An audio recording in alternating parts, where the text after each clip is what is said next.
alimentar os cães também. Então os cães hoje lá na delegacia nossa tem um vigia que ficam lá só para cuidar deles.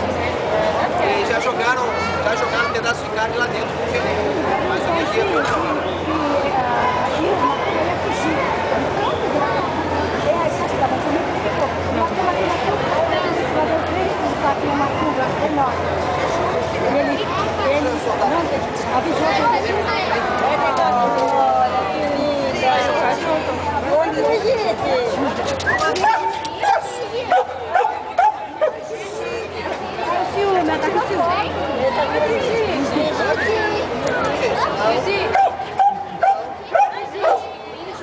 Teve 3 meses, é por isso que ela está mais gordinha e as tetas dela estão mais.